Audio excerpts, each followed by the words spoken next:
So what's the biggest Easter egg in the Cultists web show? Well, I think it has to do with True Detective Season 1, which I think is possibly the greatest season of television that has ever been filmed.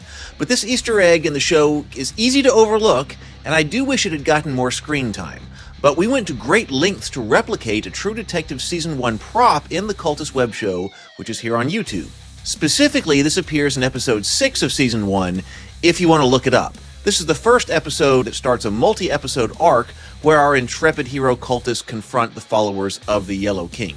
We wanted to tie our show, The Cultists, into True Detective, and here's how we did it. We grabbed a screenshot of the very few seconds where you actually see this flyer in True Detective Season 1, which is implied to be part of the cult of the Yellow King. On this yellow piece of paper, it says, "Jesus Christ will save you," etc. And then what we did was we replicated that flyer for our prop to hang on the electrical box. Our director, Brianna, is a graphic artist, so she helped to try to replicate exactly this look here.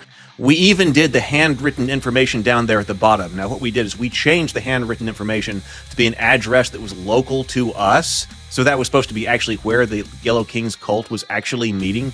I wish this was able to get more screen time because we did pay a lot of attention to getting this prop right. Now, this was supposed to connect to an earlier version of the final scene of this show. Some people may know that in episode 10, according to the original scripts, we were going to have a cultist of the Yellow King looking through the window of Mike's house onto his dinner that he's having with his family, implying that the cult of the Yellow King is actually out there and that they are a danger.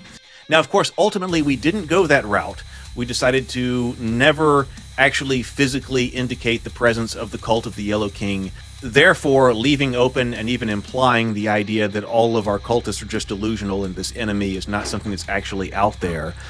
We decided not to concretize it. But if we had made that concrete, what would have happened here is that this would have actually been the clue to the Yellow King's cult. I mean, here it is, right there on screen with their address, exactly where they're meeting.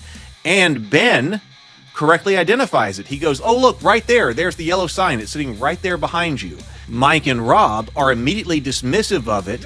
Mike tears it down off of the electrical box. But if the show had actually gone in the direction that there is the Yellow King, the idea and the humor of this was that Ben would have correctly identified the Yellow King immediately right there behind them, and every other person was dismissive of it. So that was our idea, and this still remains my favorite Easter egg in the Cultist show. Some of this information was in my Season 1, Episode 6 producer's commentary that's here on the channel. Not only is all of Episode 1 here on the channel for you to watch, but Brianna, the co-writer and director of the show, has director's commentary for each episode, and I have producer's commentary as well. I hope you're enjoying it all. So thank you everyone for watching and being a part of our cult family. See you on the channel. Cthulhu Fhtagn.